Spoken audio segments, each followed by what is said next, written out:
They thought they were just being adventurous, a group of 7 friends taking a harmless detour to a secret swimming spot deep in the New Zealand forest. They heard the warning siren not once, but 3 times. But they didn't understand it. And that one mistake, mistaking danger for something harmless, would turn a perfect day into a fight for survival against a wall of water they never saw coming. But to understand how 7 smart, careful young people ended up in that situation, we need to go back just a few hours earlier.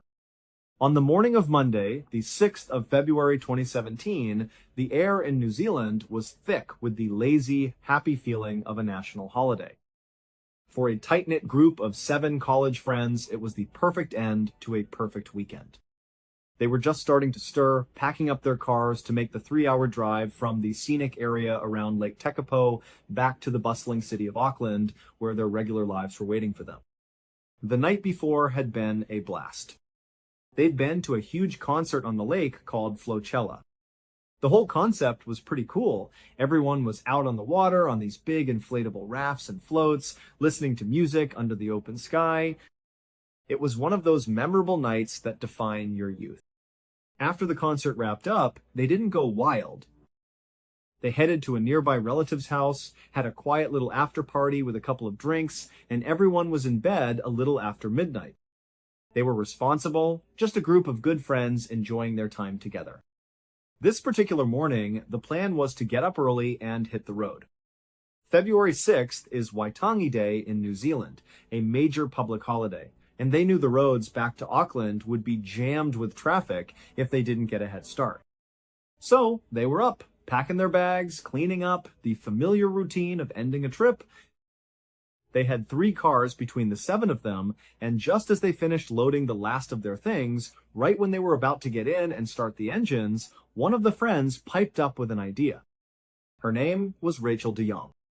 She was 21 years old, full of life, and the kind of person who was always looking for a little bit of adventure. Rachel suggested they take a quick detour before heading straight home. She told the group that she and another friend in the group, a girl named Maddie, had found out about this incredible secret swimming spot. It was only about 15 minutes away from where they were, and better yet, it was basically right on their way back to Auckland. She described it as this beautiful, secluded pool of green-blue water tucked away in the middle of a forest.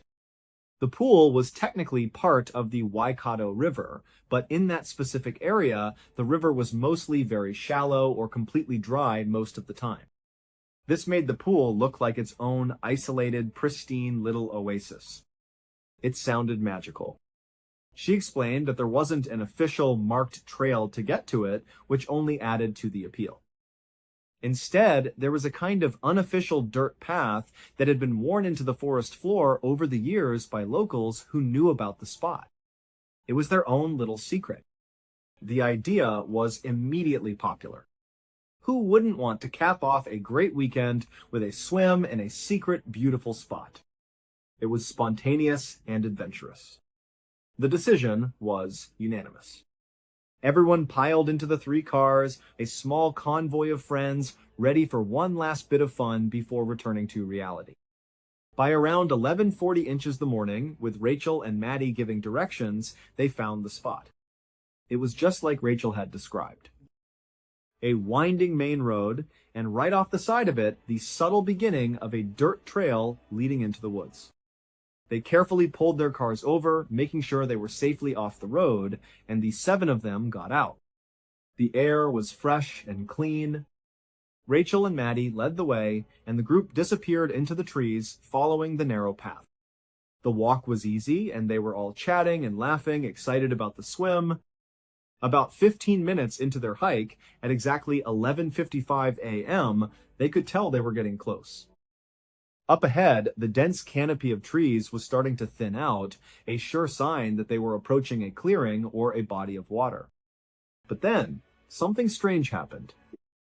The group suddenly stopped in their tracks. From somewhere out in the forest, way off in front of them, a loud, shrill siren sound cut through the peace and quiet. It was high-pitched and piercing. It blared on for what felt like a long time, maybe 20 or 30 seconds, and then it just stopped. The silence that followed felt heavy. The seven friends just stood there on the trail, looking around and then at each other with confused expressions. No one had any idea what it could be. An ambulance? A fire truck? It didn't make any sense. They were deep in a forest, far from any town.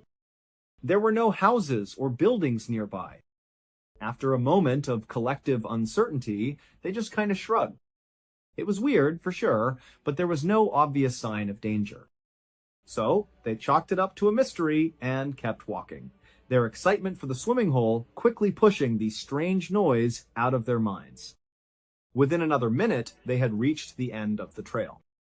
And the view was worth it. They were standing at the edge of a beautiful overlook, looking down at the pool they had come for. It was just as stunning as Rachel had promised. To get down to the water, they had to climb down some rocks, but someone had installed some ropes to make it easier and safer. One by one, they made their way down to the edge of the pool. Once they were all down, they stripped off their outer layers, revealing their bathing suits underneath, and wasted no time jumping into the cool, refreshing water. It felt amazing. Out in the middle of the pool, two large rocks jutted up out of the water like a pair of miniature islands. That became their goal. Rachel and the other four women in the group swam out and climbed onto one of the rocks. The two men in the group climbed onto the other. They sat there, basking in the sun, taking in the incredible scenery. It was a perfect, peaceful moment. They felt like they had the whole world to themselves. Then, at 11:58 a.m., it happened again. The same loud, piercing siren blasted across the forest. It was the exact same sound they had heard just 3 minutes earlier while they were on the trail. Once again, all seven of them looked around, and at each other, a bit puzzled. What was this siren all about? But just like before, after the siren went on for about 30 seconds and then stopped, they looked around and saw nothing. There was no smoke, no sign of any emergency, no one else around. The place still looked like a peaceful oasis. So, before long, they forgot about it again. The moment was too perfect to let a weird noise ruin it. Rachel got out her camera and started taking pictures, and others were doing the same, capturing the memory. 2 minutes later, at exactly 12 p.m., the siren sounded for a third time. By this point, the novelty and mystery had worn off. They had heard it twice already, and absolutely nothing had happened.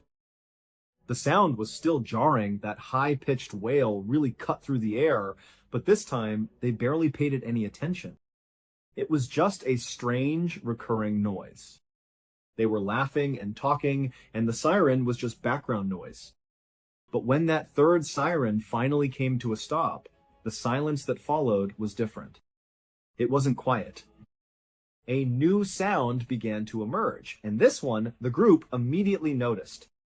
The sound was coming from the same direction the siren had come from, which was effectively upstream. Even though this part of the river was mostly dry, they could easily see the path the riverbed carved through the landscape, heading uphill and around a bend. So all seven friends turned their heads and looked upstream, listening. The sound was loud, a sort of rumbling, smashing noise. It was getting closer. They exchanged curious and slightly concerned looks with each other, trying to figure out what it could possibly be. And then, all of a sudden, they saw it. A solid white wall of churning water came crashing around the corner of the riverbed up ahead. It was moving incredibly fast, a roaring torrent barreling straight down the dry channel towards them. By the time their brains had even fully processed the impossible sight, the water had reached them. It slammed into their peaceful pool, and the water level began to rise at a terrifying speed. They could literally watch the pool flooding, the water climbing up the rocks they were standing on, higher and higher with each passing second. As the rocks beneath their feet began to submerge, the group had a collective thought. This has to be temporary. Whatever this is, it's going to stop soon. So the initial decision was to just stay put. Hold on, stay on the rocks, and wait it out. They thought they would be okay. But they were wrong. Within seconds, the rocks they were standing on were completely underwater. The torrent was still thundering down the riverbed, filling their pool and then spilling out over the other side, creating a violent, raging rapid where just moments before there had been calm water. They realized with a jolt of panic that if they didn't get off these submerged rocks immediately, they were going to be swept downstream. The two men who were on their own rock acted fast. They saw a rocky outcropping a short distance away that was slightly higher up and, most importantly, was connected to the forest on the bank. That outcropping represented safety. They leaped from their disappearing rock over to it. Once they were securely on it, they turned back and started yelling to the 5 women who were still stranded. They shouted for them to try to swim over, that they would grab them and pull them to safety. But it was an impossible request. By now, the water was rushing past the women's knees with incredible force. They could barely keep their balance just standing still. They knew with absolute certainty that if they tried to swim in that current, they would be gone in an instant, swept away by the raging water. The group quickly realized there was only one option. The women would have to literally jump across the churning water and hope the men could catch them. Rachel DeYoung, the one who had suggested this adventure, was the first to try. She took a breath, gathered herself, and leaped off the rock. She reached out, the guys grabbed her arms, and they hauled her onto the rocky ledge to safety. She was safe. She immediately turned around to help. She and the other 2 men now formed a small human chain, their arms outstretched, ready for the next person. At first, the plan seemed to be working. They were managing to get the women across. But then they got down to the second-to-last woman. She made the jump, and she managed to grab one of the guy's arms, but the force of the water and the pull of her weight caused both of them to lose their footing. In a horrifying instant, the man and the woman were both swept off the rocks and into the rapids, disappearing downstream. Panic set in, but Rachel stayed remarkably calm. She moved into the position where the guy had just been, taking his place. She had her GoPro camera on a selfie stick. She quickly extended it all the way out towards the last woman left on the rock, her friend Alice. She yelled for Alice to jump and grab the selfie stick. Alice, who was now almost completely submerged in the raging water, made a frantic, desperate jump. For one heart-stopping second, she managed to grab onto the end of the selfie stick, but her grip slipped. The current was too strong. She was pulled away, and she too began to be swept downstream. And what happened next was a testament to Rachel's character. Rachel, who was completely safe on that rocky ledge, didn't hesitate for a second. She immediately jumped back into the violent rapids after her friend. She managed to grab hold of Alice and tried to turn back, tried to grab onto a rock to stop them both, but she couldn't get a grip. The current was overwhelming.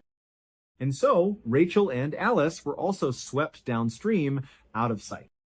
2 weeks before Rachel and her friends had ever set foot on that dirt trail, a critical warning sign had been stolen. It was a physical sign, and its purpose was to warn people not to go near the river, not to go near that pool. That sign was normally placed right at the very beginning of the unofficial trail, the exact spot where the 7 friends had parked their cars and started their hike. This meant that when they got out of their cars that day, filled with excitement, there was absolutely nothing to tell them about the incredible danger that lay just a 15-minute walk away. Now, it's true that Rachel and Maddie had known about the swimming spot for several months, but it seems they had only heard about it or seen pictures of it.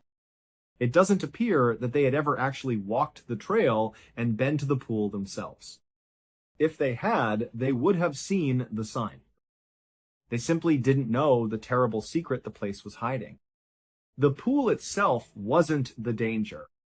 The danger was where the pool was located. It was right in the middle of a dam spillway. About 650 feet upstream from where they were swimming, there is a large hydroelectric dam. And 3 to 4 times every single day, the dam operators open the floodgates. When they do, they release a staggering 20,000 gallons of water per second down the mostly dry riverbed. That water comes careening down the channel, slams into that pool, and continues on its path. The gates stay open for about 15 minutes at a time, and the only reason this is done is for tourism. It's a spectacle designed to show tourists what the riverbed used to look like before the dam was built, back when it was a set of raging natural rapids. On the 6th of February 2017, the dam was scheduled for a spill at exactly 12 p.m.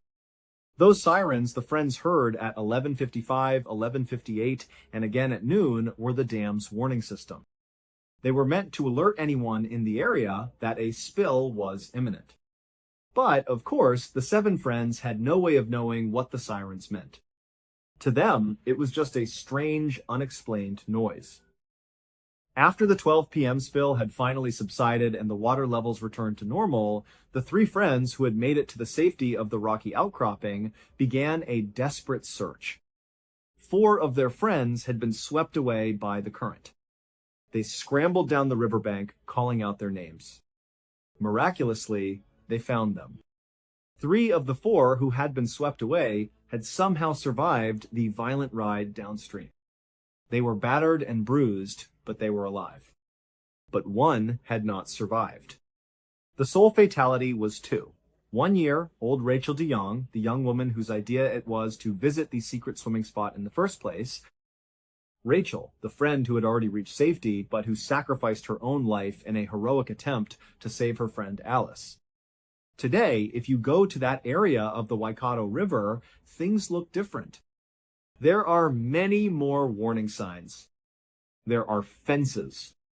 The warnings are explicit and clear, trying to prevent anyone from making the same mistake. But the dam still operates as it always has.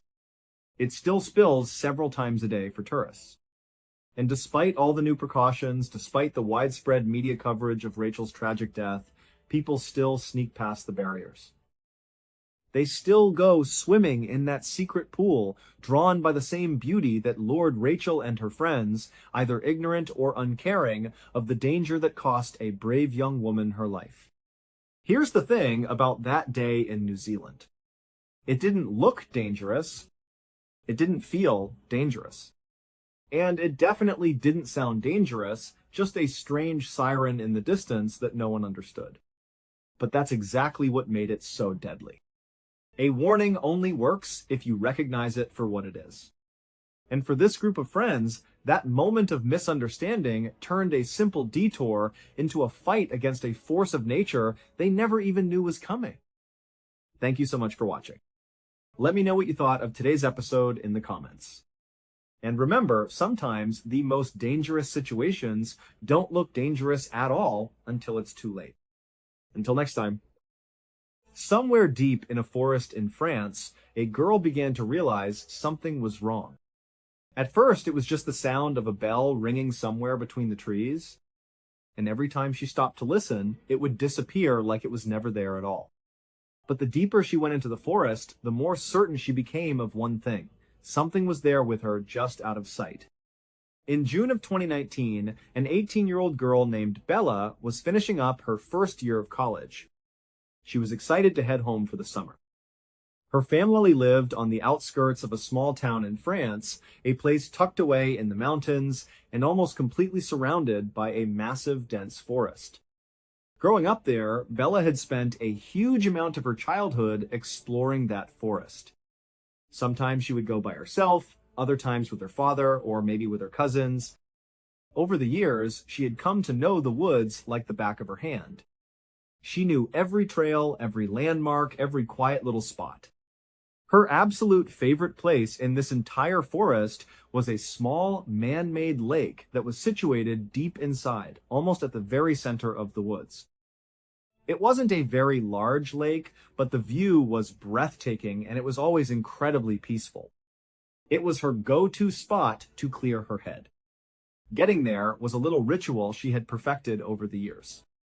She would leave her house, get into her small car, and drive for a couple of miles down a quiet country road.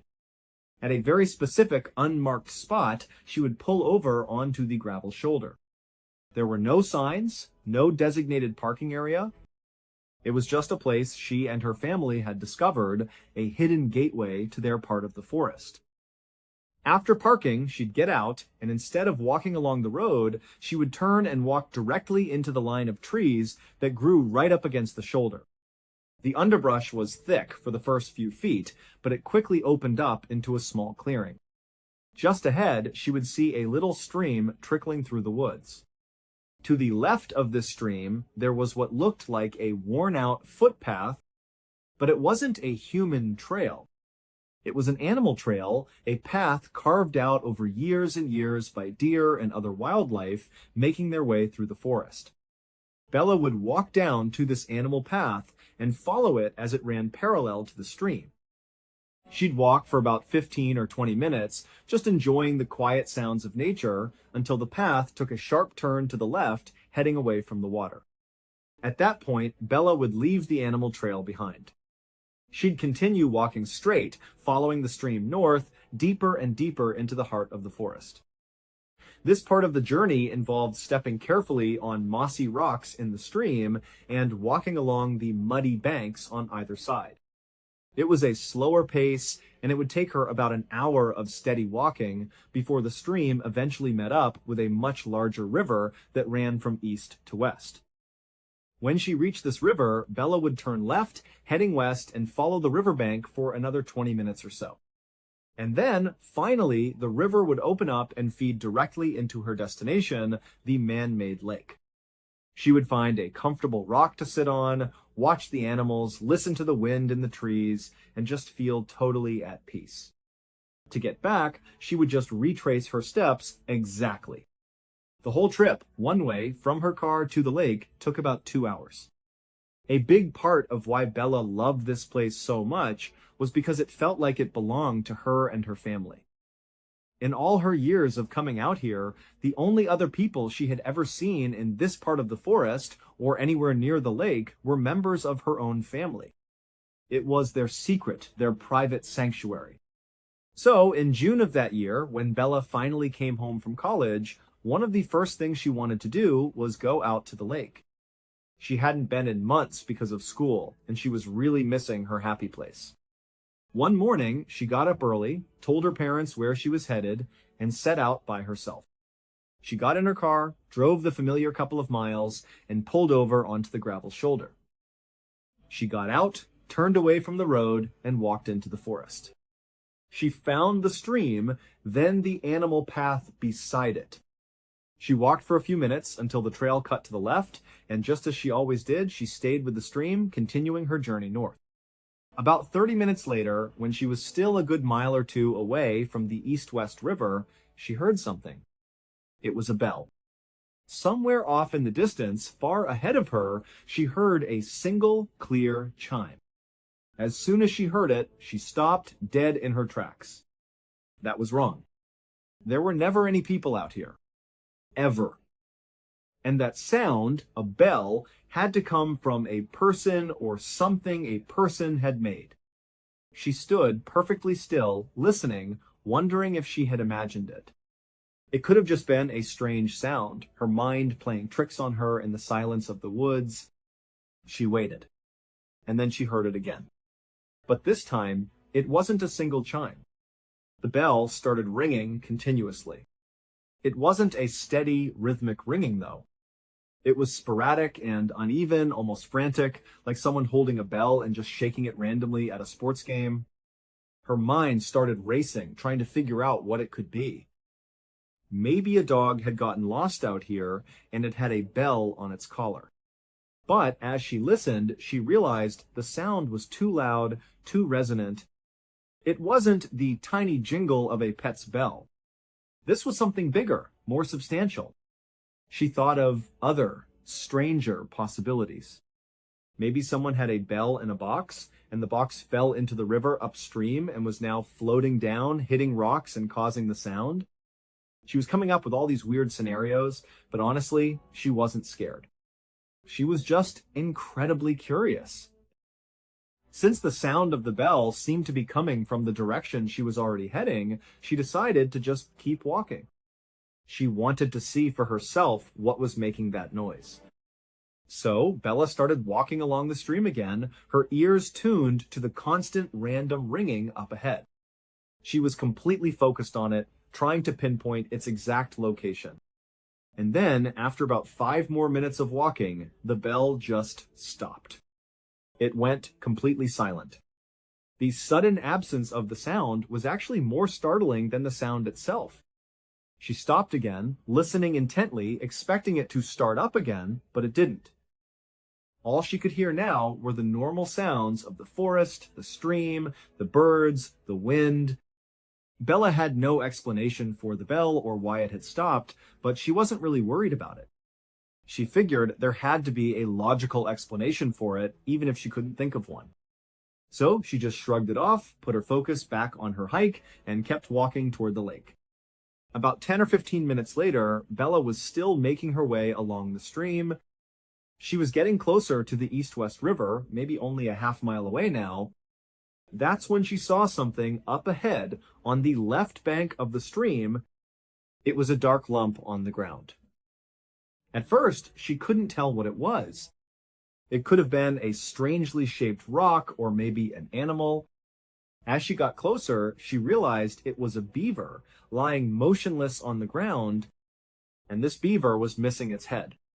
Now, this was a huge forest, and Bella knew perfectly well that it was full of wild animals. Finding the body of an animal that had been killed by a predator wasn't unusual. That was just nature. But as she stood over it, something struck her as deeply wrong. The cut on the beaver's neck was incredibly neat and uniform. It looked like its head had been very carefully removed with an extremely sharp knife. And the beaver's head was nowhere in sight. This definitely didn't look like the work of a predator. The teeth and claws of an animal would have left a ragged, torn mess. Also, the rest of the beaver's body was completely untouched. Whatever had killed it clearly wasn't interested in eating it. As Bella stood there staring down at the bizarre sight, she also noticed there was no smell. Usually, when an animal dies, the process of decomposition starts quickly and it creates a very distinct odor. The lack of any smell told Bella that this beaver must have been killed very, very recently. Then she gently nudged the body with the toe of her shoe and saw that it was still fairly limp. Rigor mortis, the stiffening of the body that happens shortly after death, hadn't set in yet. As all these facts clicked into place in her mind, a cold realization washed over her. This beaver had died only a short time ago, which meant that whoever or whatever had killed it was probably still somewhere nearby. And then Bella couldn't help but connect the dead beaver to the bell she had heard earlier. Before, the bell was just a curiosity. But now, considering the sound had come from the same general area where this freshly killed and decapitated beaver was now lying, it made her deeply uneasy. Her head snapped up, and she found herself frantically scanning the trees, her eyes darting in every direction. She was looking for a person, maybe a hunter, someone who could explain what was going on. But she saw nothing. There was no movement, no sound, just the dense, silent woods. She felt a wave of panic begin to rise in her chest, but she forced herself to stop. She took a deep breath and told herself to calm down. It was broad daylight. She had been coming to these woods her entire life and had never seen another person, never had a dangerous encounter with an animal. She was sure everything was fine. She had to be overreacting. She had nothing to worry about. So she took another deep breath, carefully stepped over the beaver's body, and kept on walking. Eventually, Bella reached the East-West River. She made the left turn and walked the final 20 minutes along its bank until she reached the man-made lake. She sat for a while, enjoying the beautiful view and the familiar scenery, trying to push the image of the beaver out of her mind. After some time, she got up, turned around, and began the long walk back. She passed the spot where the beaver was still lying on the ground, walked all the way back to her car, and went home, feeling a little unsettled, but mostly okay. A week went by. Bella was at home feeling bored and restless. On an impulse, she decided that the only cure for her boredom was a trip back to the place she loved most, the man-made lake. She told her parents where she was going, and then she left the house. It was already 6 in the evening when she got in her car, drove to the pull-off, parked, and entered the woods. Sunset that night was at 9, so Bella knew she couldn't linger. This would have to be a quick trip if she wanted to avoid being caught in the forest after dark. She found the animal trail and started her journey along the stream. She followed it until the trail veered left, and then she continued along the stream bed. As she was walking, she started to hear the distant rumble of thunder. She looked up through the canopy of leaves and could see the sky was growing dark, much darker than it should be. It was still a couple of hours before sunset, so she knew a storm was rolling in. But Bella was determined. She was not going to turn back. She wanted to get to that lake. So instead of heading back to her car, she did the opposite. She started jogging along the stream, trying to get there as fast as she possibly could. Almost as soon as she picked up her pace, the first raindrops began to fall. By the time she passed the spot where the beaver corpse had been lying on the ground, it hadn't moved, the rain was really coming down. About 15 minutes after she passed the corpse, she finally reached the East-West River. By this point, the rain had turned into a full-blown downpour. Still, Bella was resolute. She turned left at the river and continued west, intending to go all the way to the lake. But after only a minute or two of walking along the river, with about 20 minutes still left to go, she stopped herself. She looked at her watch and saw that it was already after 8 o'clock. She started thinking it through logically. If she turned around right now, it would still take her over an hour to get back to her car. Sunset was at 9. It was already past 8. That meant, best case scenario, she was going to have to navigate the last part of her journey in the dark. And if she went all the way to the lake first, then she would be walking in the pitch-black forest for maybe up to an hour. She was confident she could probably do it, but it was also pouring rain and she was cold and soaked. If she got lost or twisted an ankle, this could turn into a very bad situation very quickly. So, as much as she wanted to keep going, she made the sensible decision. She needed to turn around and head back. She turned and began walking back along the East-West River toward the spot where the stream fed into it. She turned south and started making her way along the stream back toward her car. Because it was getting so dark and the rain was so heavy, visibility was terrible. She kept her head down, watching the ground, trying not to trip. She was carefully placing her feet on rocks and muddy patches, making sure her footing was solid. The rain was pounding all around her. She had been walking like this for about 15 minutes when, all of a sudden, something hit her hard on the top of her head. Reflexively, she cried out and looked up, throwing her hands in front of her face to protect herself. And then she saw what she had just run into. It was the beaver corpse. It was hanging from a string, dangling from a tree branch directly over the path. And its head, which had been missing before, had been found. It had been crudely stitched onto the beaver's own front paws. So she was looking at this grotesque dangling puppet of a beaver carrying its own head, and she had walked right into it. Her first reaction was to gag. She felt like she was going to vomit right there. She was so disgusted. Then she started frantically rubbing at her hair where the wet, decomposing thing had touched her, terrified that some fluid from it had gotten on her. After a moment of panicked scrubbing, she stopped. And something truly terrifying dawned on her.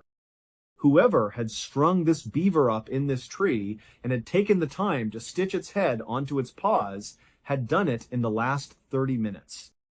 Because just 30 minutes earlier, on her way in, she specifically remembered seeing the beaver carcass on the ground. She saw it. It was in the same spot it had been a week ago. And now, here it was, hanging from a tree. As the wheels turned in her head, Bella came to a chilling conclusion. If someone had just done this, then that someone was probably still here. They were probably nearby. At this point, it was getting really dark. The rain was hammering down, and she felt completely exposed. She started whipping her head around, trying to peer through the downpour into the dark woods, searching for anyone who might have done this. But all she could see was the dark, blurry shape of the forest in every direction. She knew she was at least an hour away from her car, even if she ran. Suddenly, she was totally and completely panicked. In a desperate effort to calm herself down, she whispered to herself, "Okay, I need to get out of here, but I have to walk.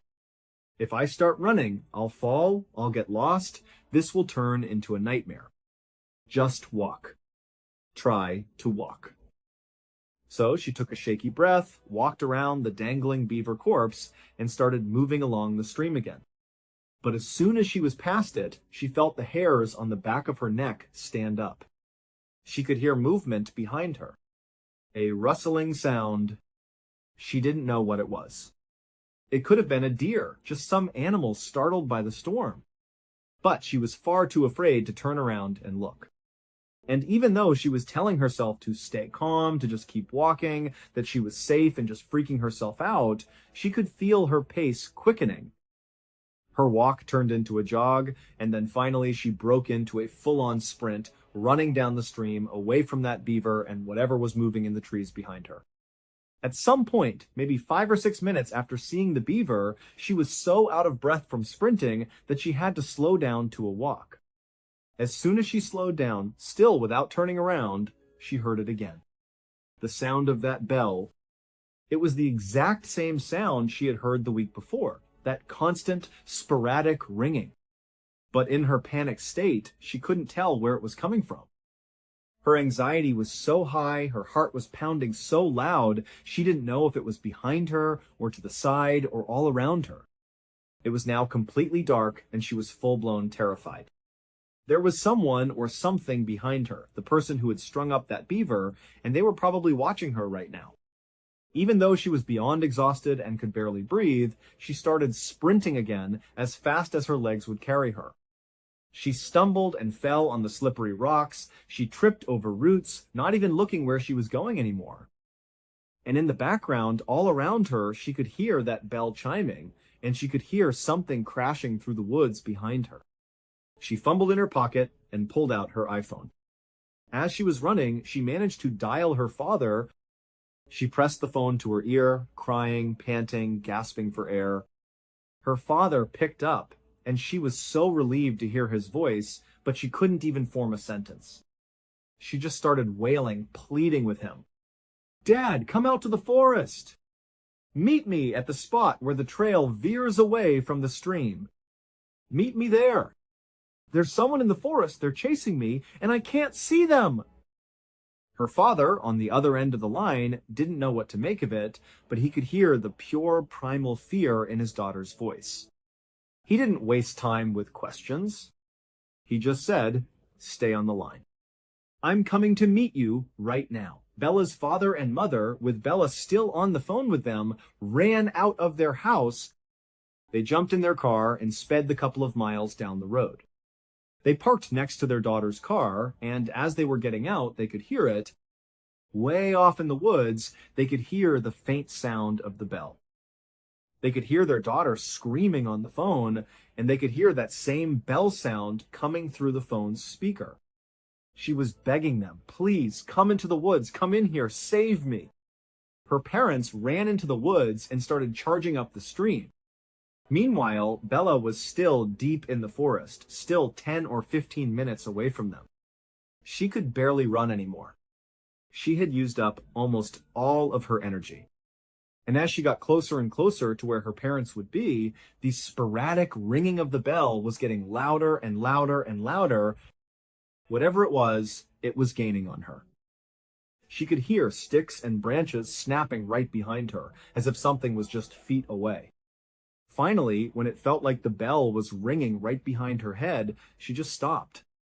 It was a moment of complete defeat. She was too far away from her parents. She wasn't going to make it to them in time. It was almost as if she felt she had no choice but to turn around and finally see whatever it was that was hunting her. So, terrified beyond words, so scared and so tired she could barely breathe, Bella slowly turned around. When she turned, she found herself facing a small clearing she had just run past. Because it was a clearing, a little bit of moonlight was able to filter down through the trees, just enough to illuminate the space, which was about 50 feet across. As she looked across this clearing, at first she saw nothing. And then a tall, dark figure walked into the clearing from the trees on the other side. As soon as it stepped into the faint light, she could see it had a bell tied at its waist. With every single step it took, its leg would strike the bell, causing that violent, ringing sound. This thing started moving across the clearing, and as Bella stared at it, it was like time slowed down. She couldn't process what she was seeing. She didn't know what it was. All she knew was that whatever or whoever this was, it was coming straight for her. And then, suddenly, Bella felt an unbelievable rush of adrenaline. It was like her body went into autopilot, a pure survival instinct. She turned around and began sprinting faster than she had ever sprinted in her entire life. And as she ran, all she could hear was the sound of that bell, which she now understood was the sound of its steps. The bell was getting faster and faster, louder and louder. She knew it was gaining on her. She started screaming out loud, lying, "I'm on the phone with the police! They're right up ahead. They're going to be here any second." But whatever was behind her wasn't fazed. It just kept charging forward, closing the distance second by second. Meanwhile, her parents had made it to the meeting spot. But her father couldn't just stand there and wait. He started charging deeper into the woods towards the sounds. He could hear his daughter's screams, he could hear the bell getting louder and louder, and he just ran straight towards it. And sure enough, just seconds later, he saw his daughter compounding out of the dark forest. She saw him and leaped into his arms. He grabbed her, turned around, and ran with her back to the meeting spot. He grabbed his wife, and the three of them just charged out of the forest, back to the parking lot, back into their car. And they sped away. In the car, all of them were crying. They had no idea what to make of what had just happened. Bella was trying to describe what she saw, but she couldn't get the words out. Her parents had been on the phone listening to their daughter's terrified screams, and all they kept saying to each other was, "I heard the bell. I heard the bell. I heard the bell." That sound confirmed their worst nightmares. There really was someone or something out in those woods that was trying to harm their child. They drove straight to the police station, where Bella filed a report about everything she had experienced in the forest. Afterwards, as a precaution, her parents took her to the hospital. She was determined to be physically okay, besides some bumps and bruises from falling. The following morning, the police went out to the forest. They went to the area Bella had described and conducted a thorough search all along the animal trail and the stream. But they never found any sign of this tall, dark figure with the bell. Bella had told the police that she was carrying a handbag and that she had dropped it while she was running. She remembered exactly where along the stream she had dropped it, but when the police searched that area, the bag was gone. Also, the beaver was no longer there. It wasn't tied to the tree, and it wasn't on the ground. It had vanished. The only thing the police found that was out of the ordinary was a t-shirt. A little ways off from the stream, basically along the path Bella would have been running, they found a t-shirt that was neatly folded and placed carefully underneath a rock. But the police, Bella and her family, had no idea what that was supposed to mean. Ultimately, the police told Bella and her family that more than likely what she had run into was some kind of mentally unstable person who was living out in the woods. Perhaps when Bella came into the forest, this person felt like she was trespassing on their property, and so they tried to scare her away. But Bella has a very hard time accepting that explanation. She felt with every fiber of her being that as she was running from whoever was behind her, she was in mortal danger. She believes that if her father hadn't run into the woods and literally grabbed her and carried her the rest of the way, she might not have gotten out of there at all.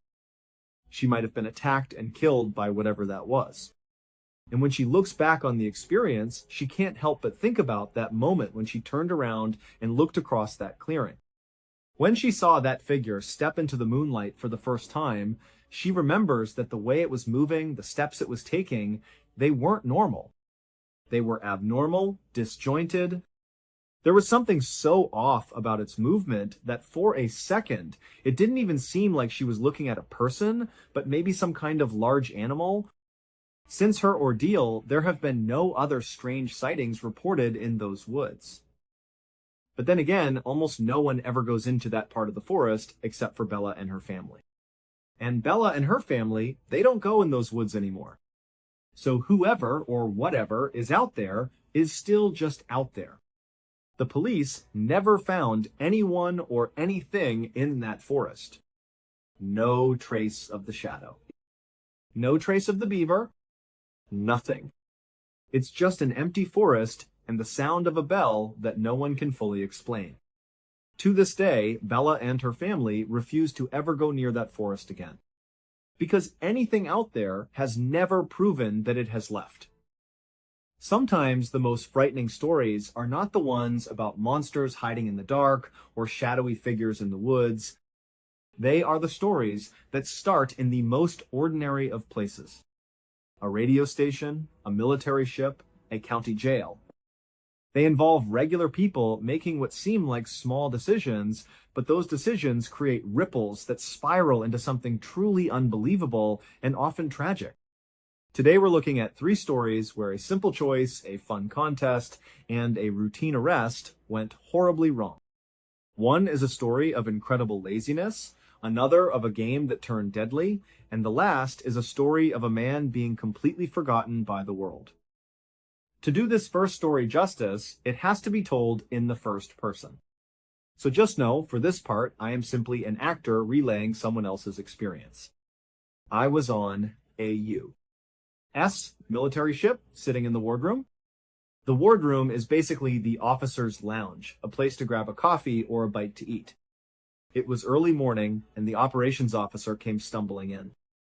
This guy was the absolute definition of not a morning person. He was bleary-eyed, moving like a zombie, and clutching a bagel in his hand. He sits down at the table directly across from me, barely conscious, and starts gnawing on his breakfast. I was sitting with my back to the outboard side of the ship, which is the outside wall. Right next to my head was a porthole, and the morning sun was beaming through it. The light cut right across the room and was hitting this officer directly in his face. He's squinting, trying to block the sun with his hand, looking totally miserable. I'm just watching him, expecting him to do the logical thing and just shift his chair a few inches to the left or right to get out of the sun's path. But he doesn't. Instead, this officer slowly, and I mean slowly, reaches for the phone that was mounted on the wall. He picks up the receiver, brings it to his ear, and in a groggy voice he says, "Yeah, bridge!" Yeah, this is ops. "I need you to adjust our path." He pauses for a second. "Yeah, 156. Yep, that's about right." "Okay. All right, bye." He hangs up the phone and just sits there. He hasn't moved an inch. He's still squinting, looking up at the sunlight that's blazing on his face. I'm looking back and forth between him and the porthole, trying to figure out what just happened. And then I see it. The circle of light from the porthole gradually begins to shift off of him. It moves across the table, onto the wall behind him, and then it just stops. By ordering the bridge to change the ship's course by about 15 degrees, he had changed the ship's position just enough to move the sun off his face. He literally redirected thousands of tons of steel and a crew of hundreds of people just because he was too lazy to move his chair. I was in total awe. I couldn't believe what I had just witnessed. For a second, I worried that the sheer, unbelievable brilliance of this move was lost on him in his tired state. But then, as I'm just staring at him, he takes a bite of his bagel, looks up at me, and gives me a little smile before going right back to his breakfast. In November of 2006, Nintendo released a brand new gaming console. It was called the Wii, and it was an absolute sensation. It was so popular that it sold out almost completely right away. By January of the next year, you still couldn't find one on the shelves in most places around the world. People were going crazy, spending unbelievable amounts of money online just to get their hands on one. A radio station in Sacramento, California called KDND managed to get a hold of one of these coveted systems. They decided they would give it away as a prize in an on-air contest. The contest had a catchy, if a bit silly, name. It was called Hold Your Wii for a Wii. The premise was simple. Contestants would be given lots and lots of water to drink. The person who could hold it the longest, meaning they didn't go to the bathroom to urinate, would win the brand new Nintendo Wii. In the days leading up to the contest, the radio station promoted it very aggressively on the air. As they did, lots of concerned listeners started calling in. They warned the station that drinking too much water too quickly can actually be deadly, but the station just brushed these concerns off. The on-air personalities said they were aware of the risks and that all the contestants would be signing a waiver. This waiver, they claimed, meant the station was not responsible for whatever happened to them. On the morning of Friday, January 12th, 18 contestants showed up at the KDND radio station. They were all led into a room and handed their waivers to sign. One contestant later said the waiver only seemed to cover publicity issues, not anything about health and safety.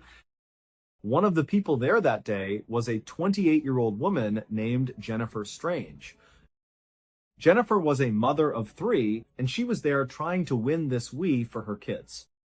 She, along with everyone else, signed the paper and was then ushered into the contest room. The rules were laid out. They were each handed an 8-ounce bottle of water. Every 15 minutes, they were expected to finish that water bottle.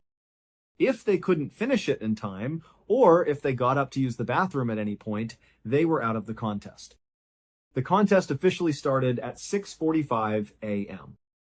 By 8 a.m., after 5 bottles of water had been consumed, a number of contestants had already pulled themselves out of the game to use the bathroom. The radio staff, however, felt like the contest was moving too slowly. So, to speed things up, they gave the remaining contestants, including Jennifer, a larger bottle of water to drink from. Over the next several hours, all of the contestants, except for Jennifer and one other person, had dropped out. The pain was just too much. They had to go to the bathroom. Jennifer was heard on the air, her voice strained, saying that it hurt so much. One of the radio hosts just laughed and said, "Well, do you need to lay down?" Then someone else piped up and said, "She can't even walk." And the room just filled with laughter, and nobody did anything. Around this time, a nurse who was listening to the broadcast called into the station.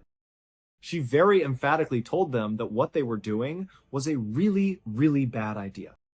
She said, "You're going to get someone killed from water intoxication." Water intoxication, also known as water poisoning, is a very real and dangerous condition. In a nutshell, when you drink way too much water in a short period of time, it dilutes the sodium levels in your bloodstream. This can cause your cells, including your brain cells, to swell up. This swelling can lead to comas, seizures, and even death. The host, after hearing this nurse's very serious concern, just turned away from the phone and yelled to the contestants, "Hey, is anybody dying out there?"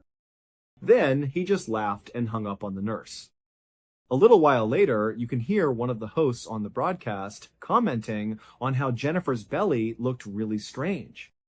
It had become totally distended and bloated. They joked that it looked like she was pregnant. At some point, both Jennifer and the other remaining contestant started vomiting. But instead of dropping out of the contest, they just continued to drink more water, determined not to go to the bathroom. But finally, the pain became too much for Jennifer to bear. She dropped out of the contest, and she finally relieved herself. For coming in second place, she was given tickets to a Justin Timberlake concert. On her drive home from the radio station, Jennifer began experiencing a horrific headache. It was so bad that she was just sobbing uncontrollably. Through her tears, she called one of her coworkers and told her she wasn't going to be able to make it into work that day. Her head just hurt too much. After she hung up, the coworker she had just spoken to was really concerned about her. She decided to call Jennifer's mother to let her know what was going on. About an hour later, Jennifer's mother headed over to Jennifer's house to check on her. When she got there, she found Jennifer dead in her bathroom. She had died from water poisoning. The station was ultimately sued by Jennifer's family. A jury found the station was negligent, and they were ordered to pay over $16 million in damages. In 2005, a 57-year-old man named Stephen Slevin was physically a healthy man, but mentally he was really struggling. He was depressed and felt like his life didn't have any purpose anymore. So, in August of that year, he decided to just get in his car and go on a road trip. He didn't have a destination. He just felt like if he could get out on the open road and just go somewhere, anywhere, he might start to feel better. On this road trip, he eventually began drinking alcohol. Before long, he was swerving along a New Mexico highway. A police officer saw his erratic driving and pulled him over. Once Stephen failed his sobriety test, the police officer arrested him for a DWI. Stephen was brought to a local detention center. During his booking process, it was discovered that he had a history of mental illness. So the officers, following that county's policy, decided to segregate him from the rest of the general population. In an effort to protect Stephen from himself, they moved him into a padded cell on the first floor. They removed all of his clothing and put him in what's called a suicide smock. It looks kind of like a big, thick blanket that's wrapped around your upper body. It keeps inmates warm and modest, but it also prevents them from being able to ball up their clothes to create a noose they could hurt themselves with. After a few days in this padded cell, Stephen was moved to a better cell.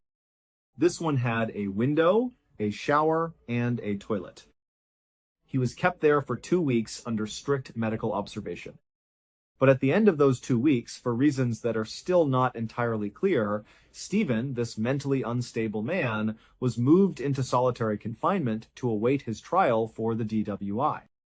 Solitary confinement is a type of imprisonment where an inmate is put into a single-person cell and they are kept there nearly around the clock, without any significant human interaction.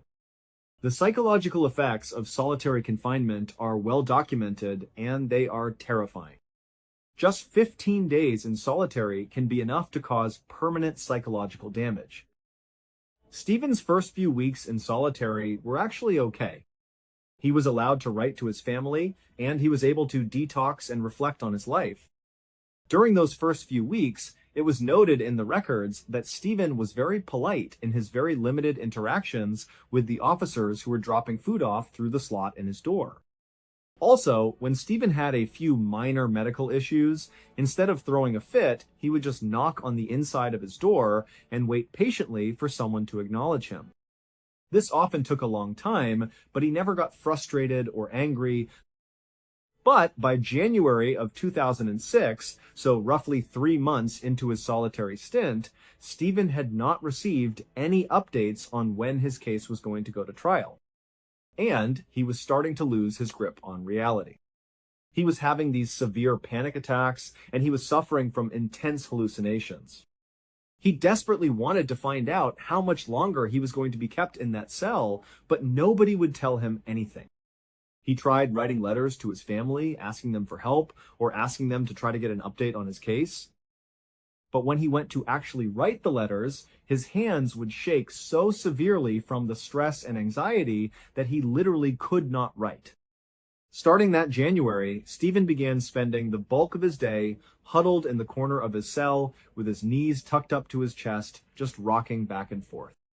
He was supposed to be allowed out of his cell a few times a month, but in April of that year, that stopped. He almost never left his cell again. And without ever leaving his cell, Stephen was unable to bathe. His skin began to develop a fungus and started to fall off in patches. His fingernails grew long and curled. His teeth began to rot. Finally, on the 8th of May 2007, after 1 year and 8 months of being in solitary confinement, Stephen was transferred out of his cell to a behavioral institute in Las Vegas, Nevada. After bathing and shaving and getting his hair cut and receiving proper medical treatment, he was back to his normal self within a couple of days. While he was there, he had a chance to speak to a lawyer. The lawyer would later say that during their entire meeting, Stephen just kept asking, "Where have I been?" The lawyer explained to him, "You've been in solitary confinement, awaiting trial. You've been there for almost 2 years." Stephen was shocked. He literally didn't believe him. He actually couldn't remember that huge chunk of his life. It was as if his mind, to protect itself, had completely repressed the trauma. But as the lawyer told him more about it, it began to come back to him in flashes. He begged the lawyer to not let them send him back to that solitary confinement cell. The lawyer said, "Unfortunately, if that's where they decide to keep you, that's where you'll be until you have your trial. And we have no idea when that trial is going to be. But stay strong. It's bound to be soon." Stephen stayed at the Institute for 2 weeks. During that time, he asked constantly about when his trial was going to happen, but nobody knew. And at the end of those 2 weeks, Stephen was abruptly taken from his room, put in a van, driven back to New Mexico, and put right back into his solitary confinement cell. Immediately, Stephen began to deteriorate again. He begged the guards not to put him back in there, but nobody was listening. And before long, the heavy steel door had shut, and he was all alone again. Within a couple of days, Stephen developed a painful abscess in one of his teeth. He tried to get medical attention, but he was ignored. So he sat in the corner of his cell, and for 8 straight hours one day, he rocked back and forth and violently twisted and yanked and pulled on that infected tooth until he was able to rip it out of his own head. Almost 2 months later, on the 22nd of June 2007, Stephen's case was finally put before a judge. The judge immediately dismissed all of the charges against him. It's believed the judge had found out about the horrible mistreatment Stephen had endured and took pity on him, but we will never know for sure. 3 days later, Stephen was released from jail and reunited with his family. He had been in solitary confinement for 2 years without so much as a single hearing to tell him what was going on with his case. He had essentially been completely forgotten about. He would go on to sue the county, and he won $15.5 million in damages. However, at the same time he was winning this case, he was diagnosed with terminal lung cancer and given less than a year to live. It is unclear if he is still alive today. 3 completely different stories, but they all show how fragile our own worlds can be. How a moment of extreme laziness, a terrible lapse in judgment during a contest, or a crack in the system that's supposed to protect us can change everything forever. It's a haunting reminder that sometimes the real horror isn't some external force, but the devastating consequences of very human decisions. 3 stories. 3 ordinary places. 3 decisions that never should have mattered until they did. Because what makes these stories unsettling isn't just what happened, it's how easily it all began. A small choice. A moment of carelessness. A system that didn't react in time. And suddenly, everything changed. Until next time. In 2005, a man named Eric Martin was working his shift at a paper mill in Maine. He'd been at that same mill for 20 years, a long time. It was a normal day, and he was reaching up to get something off a high shelf when he felt a sharp, sudden pain in his back. It was bad. He had slipped a number of discs, and the injury was severe enough that it completely changed his life. The doctors told him he wasn't going to be able to work anymore. He was going to be on disability. And just like that, after 2 decades of the same routine, Eric was out of a job. His wife, Shelley Martin, hadn't been working at the time. She was raising their family. But with Eric's income gone, she knew she had to find a job, and fast. It wasn't easy, since she'd been out of the workforce for a long time. But through some connections, she managed to land a position in her old hometown, a small rural community in Maine called Palmyra. When I say small, I mean really small. We're talking about maybe 1,200 people living there. It was the kind of place where everybody knows everybody, surrounded by miles and miles of dense forest. The Martins also had a 17-year-old daughter named Chelsea. Understandably, she wasn't thrilled about the idea of leaving her friends and her school to move to a tiny town in the middle of nowhere. But the family didn't have a choice. Palmyra was the only place they could afford to live on their new, much tighter budget. But there was a silver lining. Because the cost of living was so much lower in Palmyra, they were actually able to get a bigger piece of property than what they had before. They found this beautiful old farmhouse that sat on a huge plot of land, several acres of it. The catch was, it was incredibly isolated. To even get to the house, you had to drive down a long, bumpy access road that led to their own private driveway. And once you were on the property, if you looked in any direction, all you could see was a 360-degree view of thick, dark woods. There were no hiking trails, no other houses in sight. It was just them and the forest. So, even though nobody was particularly excited about the move, they packed up their lives and headed to the new farmhouse. As they were unloading the truck, Eric picked up one of his many rifles. Eric came from a long line of hunters. It was more than a hobby for him, it was a huge part of his identity. He loved being out in the woods, and he had a whole collection of guns he used for hunting. But as he started to carry a rifle into the house, Shelley stopped him. She said, "Oh no, we're not keeping the guns in the house." This had always been a point of conflict in their marriage. Shelley just never felt comfortable having firearms inside the home, especially with their daughter living there. She told Eric, "You have a barn. You can put your guns in the barn." After some discussion, Eric finally agreed. He went out to the barn with his son Sean, who had come over to help them with the move. Together, they built a heavy-duty gun case for all of Eric's rifles. They made it solid and secure. They put the case inside the barn, locked the case itself, and then locked the barn door. The guns were definitely safe and secure out there, but they were also not easy to get to in a hurry. Over that first year living in the farmhouse, Eric and Shelley settled into a new routine. At the end of each day, they would make coffee and go sit out on the front porch together. They'd just sit there, sipping their coffee and talking, looking out over their front yard and the big open field that stretched out towards the tree line. It was a quiet, peaceful ritual that they both came to look forward to every single night. Fast forward almost exactly 1 year, it was early 2006. Eric and Shelley were on their front porch, having their nightly coffee, just chatting like they always did. The sun had gone down, and it was getting dark. As they sat there, Shelley noticed something. Way out at the edge of the woods, she saw a light.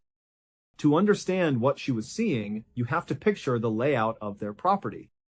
Right in front of the porch was a gravel area where they parked their cars. About 20 meters or so to the left was the big barn. Straight ahead from the porch was the huge, open field. It was like a grazing area with no trees. And then, hundreds of meters away, at the far end of that field, was the beginning of that dense, dark forest. The light Shelley saw was way out there, at the tree line. She described it as a pulsating light. It didn't look like headlights from a car, and besides, there was no road out there. It was just the edge of the woods. Eric saw it too, and his first thought was that it was a poacher. Someone was on his property, hunting illegally. He was not happy about it. He called for his son, Sean, who happened to be staying the night. He brought Sean outside and pointed toward the tree line. He asked him, "Hey, do you think that's a poacher down there?" Sean looked and said he wasn't sure, but it could be. Eric decided he wanted to go down there and tell whoever it was to get off his land. He asked Sean to come with him. Their plan was simple. They would just walk to the edge of the property and yell out, "Hey, this is private property. You need to leave." So the two of them started walking across the big, open field, heading straight for the distant tree line. As they got closer, they noticed that the pulsating lights began to fade. The lights seemed to be retreating back into the woods, deeper into the darkness.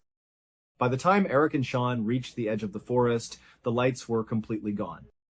Even though they were pretty sure the poacher had left, they decided to be thorough. They thought, just to be sure, let's walk a little ways into the woods and keep yelling. That way, whoever it was would definitely get the message. So they stepped into the forest. It was pitch black under the canopy of trees. The woods were very dense, with lots of low-hanging branches. It wasn't an easy place to walk. There were no paths or trails at all. They walked maybe 10 or 15 meters into the darkness, continuing to call out that this was private land. And then they both stopped. They heard a sound. It sounded like someone or something was walking parallel to them, maybe 15 meters away, off to their left. They could hear the crunch of leaves and the snapping of twigs. They both froze and looked in that direction, but they couldn't see anything in the dark. They didn't want to take any chances. They didn't know if they were being stalked by a mountain lion or some other predator. Eric and Sean looked at each other, and without saying much, they decided it was time to get out of there. The lights were gone, and they didn't like the idea of whatever was making that noise being so close to them in the dark. They turned around and quickly made their way back to the farmhouse. About a month went by after that strange night. It was now spring, and the first really nice weekend after a long, dark Maine winter had finally arrived. Chelsea's boyfriend, Nathan, was staying with the family at the farm. Feeling cooped up, Chelsea and Nathan decided it would be a perfect day to go for a walk in the woods.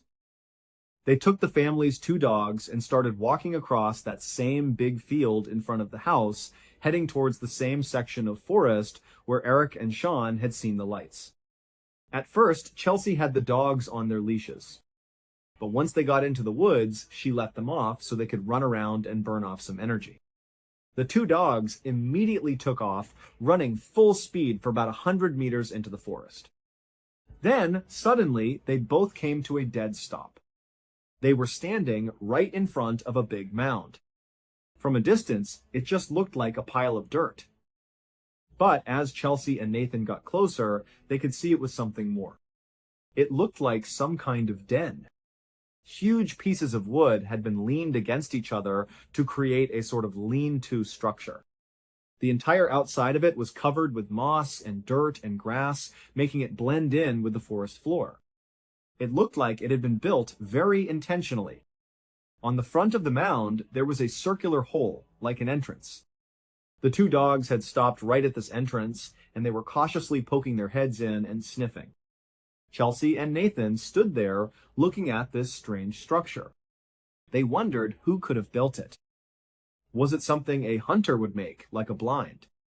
Or could an animal have made it? It seemed way too big and complex for any normal animal they could think of. But it was definitely made on purpose. Nathan, being curious, leaned down and tried to peer into the dark hole. He couldn't see anything inside, but he thought he heard a low growling sound coming from deep within the den. That was enough for him. Without a second of hesitation, he stood up and said to Chelsea, "We have to go." "I don't know what's living in there, but we need to get out of here." They quickly put the dogs back on their leashes and hurried out of the forest as fast as they could. When they got back to the house, they told Eric and Shelley what they had found. Sean happened to be there that day too. They described the strange man-made den they had discovered deep in the woods. As soon as they mentioned where they found it, straight out from the front porch, Eric and Sean looked at each other. That's when they told Chelsea and Nathan about their own experience a month earlier about the lights and how they could have sworn they heard some large animals stalking them in that exact same area. The pieces of this strange puzzle were starting to come together, and none of them liked the picture it was forming. A couple of months passed. Life on the farm went back to normal, or as normal as it could be. One evening, Eric and Shelley were out on their front porch doing their coffee ritual. It was a cool night, and a low mist was hanging over the entire field, giving the property a slightly creepy vibe. As they were sitting there, they commented to each other about how spooky it looked. But then, their casual conversation took a turn. They both realized at the same time that they couldn't hear any wildlife. There were no crickets chirping, no frogs, no sounds of animals in the woods. Normally, at night, the air was humming with the sounds of nature. But on this night, it was dead silent. Shelley had this high-powered flashlight that she always kept with her on the porch. Feeling uneasy, she picked it up and started scanning the property with the beam. She swept the light across the field, over the barn, and along the tree line. She wasn't sure what she was looking for, but the silence was just too odd. After scanning the whole area and seeing nothing, she put the flashlight down and went back to talking with Eric. Eric would later say in interviews that for some reason, the moment she put that flashlight down, a powerful feeling of danger washed over him. He was looking out into the misty darkness, and even though he couldn't see anything, every instinct in his body was screaming that something was wrong. All of a sudden, he turned to Shelley and said, "You know what? We need to go inside." "I don't know what it is, but we need to go inside right now." Shelley was a bit surprised. She said, "Come on, I want to stay out here a little longer. We'll go in a few minutes." But Eric was insistent. He stood up and said, "No, go inside." He tried to grab her arm to gently push her towards the door, but she was still resisting a little. And then, in that moment, Shelley stopped. She froze and whispered, "Did you hear that?" Eric immediately knew that whatever she heard was the reason for his sudden feeling of dread. He turned and looked out into the darkness, but he couldn't see anything. Shelley grabbed her flashlight again and started scanning the tree line. She moved the beam across the field, and when it got about halfway across, right in front of them, she stopped. Because right there in the middle of the field, illuminated by the flashlight's beam, were 3 creatures. They looked like massive wolves. They were just standing there, staring directly at them. And as they watched, 2 more joined them.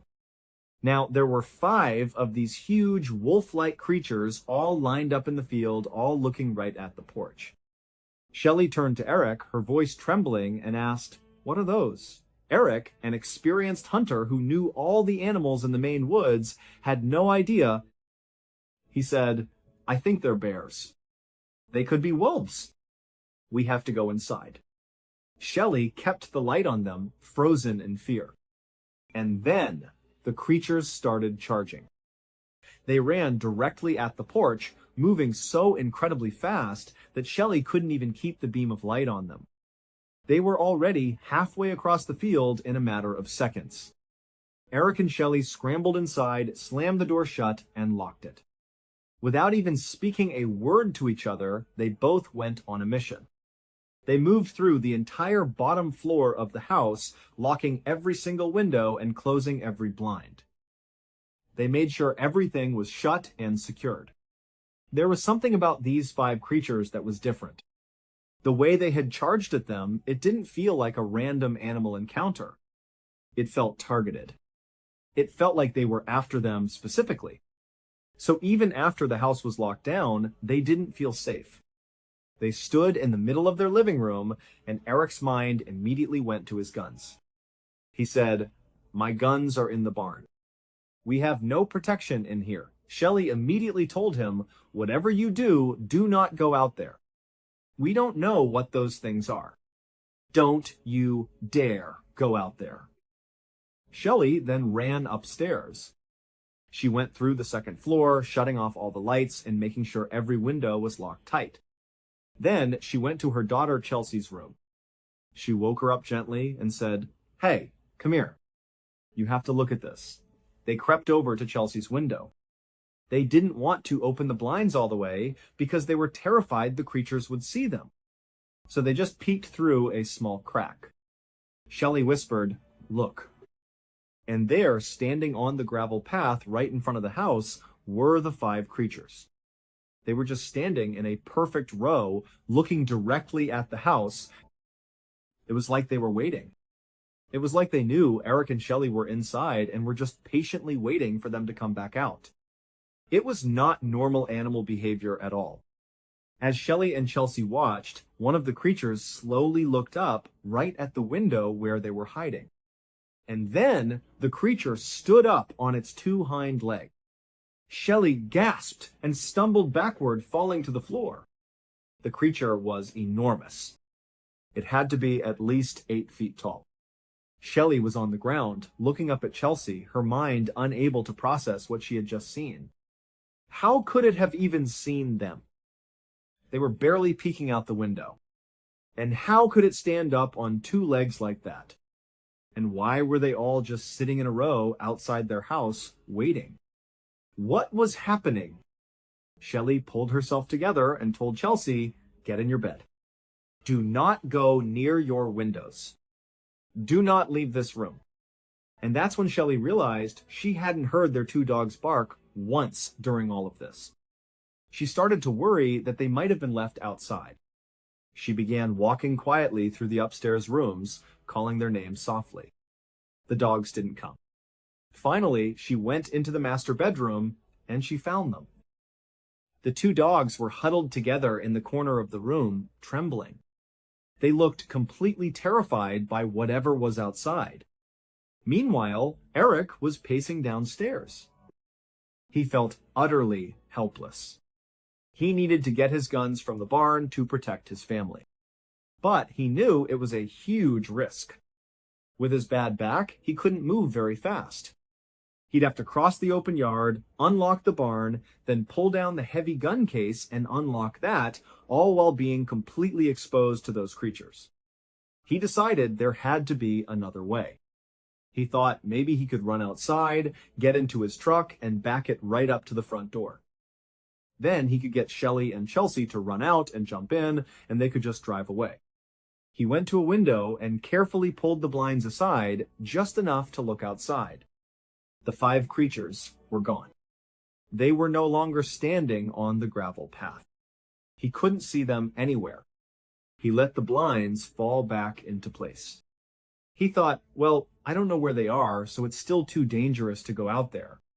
He started pacing again, his mind racing. After a few minutes, he went back to the window and looked again. This time, he saw them. They were back in the field where he and Shelley had first spotted them. All 5 of them were visible because the moon had come out from behind the clouds, illuminating the whole field. They were still facing the house. Eric thought, okay, maybe this is my chance. If I can keep my eye on them, maybe I can open the door, run to the truck, and back it up before they even notice me. So, without telling Shelley what he was about to do, he quietly unlocked the front door and stepped out onto the porch. He could see them clearly out in the field. They hadn't moved. As quietly as he could, he walked down the porch steps and started making his way across the gravel towards his truck, which was parked about 10 meters away. He kept his eyes locked on the creatures in the field. They still hadn't moved. They apparently hadn't seen him. He reached the driver's side of his truck. He had his keys in his hand and was fumbling to find the unlock button. And then it happened. The motion sensor security light attached to his house kicked on, flooding the entire area with bright light. He was so on edge that the sudden light startled him, and he dropped his keys. The first thing he did was look towards the field. He saw that one of the 5 creatures was now standing on its hind legs, looking directly at him. Before he could even bend down to get his keys, he saw all 5 of them start running towards him at full speed. He dove down, grabbed his keys, and ran for the house as fast as his injured back would allow. He slammed the door shut just as he heard them crossing the gravel right behind him. He heard their heavy bodies bound onto the front porch, and then the sound of them running around the wraparound porch. He was too scared to even look through the window, so he just ducked down to get out of sight. Shelley, who was upstairs, heard all the commotion and yelled down, "Eric, what's going on?" He just yelled back, "Stay up there! Stay up there!" The entire family was frozen. Eric, Shelley, and Chelsea were all just listening, knowing that those creatures were right on the other side of the wall, walking along their porch. After what felt like an eternity, he heard their footsteps leave the porch and go back onto the gravel. At some point, he finally got the courage to peek his head up and look out the window. All 5 of them were sitting there, again, right in front of the house, just facing it as if they were waiting. Eric scurried up the stairs to where Shelley and Chelsea were. They were all terrified. They decided they had no choice but to call the police. They figured, if nothing else, a police car driving up with its lights on might be enough to scare the creatures away. Shelley made the call. On the phone, she tried to explain that they were scared of something on their property. She said there were 5 creatures, things, running around outside their house. The police officer on the other end of the line was immediately skeptical. He asked, "All right, ma'am, are you sure it's not a moose? Are you sure it's not a bear?" Shelley insisted it wasn't. She pleaded, "Can you please just come over here?" But the officer just said, "Listen, ma'am, just keep your doors and windows shut. I'm sure it'll be fine." And that's how the call ended. They were completely on their own. The family felt helpless. Eric, in particular, was frustrated and angry. He couldn't protect his family. He couldn't get to his weapons. He couldn't get to his truck. They were trapped. They decided the only thing they could do was barricade themselves inside the house. For the next 30 minutes, they worked together, pushing heavy furniture in front of all the doors and windows on the ground floor. They blocked everything as best they could. They went to the kitchen and gathered knives, and they found an axe they used for chopping firewood. With their makeshift weapons, they went upstairs and locked themselves in the master bedroom with their 2 dogs. They all got on the bed together. They decided all they could do now was wait for the sun to come up. During the time they were barricading the house, they had looked out the window from time to time. And each time, they saw the 5 creatures just sitting on the gravel area, waiting for them. But as soon as they finally went upstairs and locked themselves in the bedroom, they heard the creatures move. They heard at least a couple of them walk back onto the porch, and then it was totally silent except for the sounds of these creatures. It was clear they were communicating with each other. They would make strange howling and bumping sounds. It sounded like they were trying to coordinate some kind of attack on the house. The way the farmhouse was built, the second floor was a bit smaller than the first floor. This meant the first floor had its own separate roof that you could walk on right below the second floor windows. After a while, the creatures stopped walking on the porch. They heard silence, and then they heard a loud thud. They had jumped onto that first floor roof. The scary thing about this was that from that roof, you could walk right up to the second floor windows and look inside. So the family was lying there in the dark, listening. Periodically, they would hear them walking on the roof right outside their bedroom. There were windows on either side of the room they were in, with only thin curtains covering them. From time to time, one of the creatures would walk past their window and stop. They would hear it put its paws up on the window glass, and they could see its dark silhouette through the thin curtain. It was looking inside. All night long, they listened to these creatures running around on their roof. Sometimes they would hear a loud, violent scratching sound, as if they had found a weak spot and were trying to claw their way into the house. But after a whole night of this, they never actually broke through the glass. They never got inside. As the first light of dawn started to break on the horizon, the creatures jumped off the roof. The family could hear them running away back towards the forest. For about an hour, they sat in the room listening. They didn't hear anything else.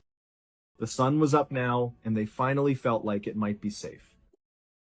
They unlocked the bedroom door, went downstairs, and carefully moved the furniture away from the front door. They opened it up and stepped outside. All over their property, there was evidence of what had happened. There were massive footprints in the soft dirt, footprints with huge claw marks at the end of them. They found tufts of dark hair that had gotten caught on fence posts. And even scarier, they found all these spots on the house where the creatures had clearly tried to get in. The siding on the second floor, right by the windows, was shredded with deep scratch marks. The front door had been scratched to pieces. It was undeniable that whatever these creatures were, they had been trying very hard to get inside the house. But for some reason, they had been unsuccessful. This experience was so traumatic for the Martin family that they couldn't stay there. They put the house up for sale and they moved away as quickly as they could. They have never experienced anything like that since they left that isolated farmhouse in Palmyra. So what do you think those creatures were? Were they bears or wolves, or were they something else entirely? Thank you so much for watching. Let me know what you thought of today's episode in the comments. And remember, we have a whole playlist of true crime episodes ready for you to binge right now. Until next time, see ya.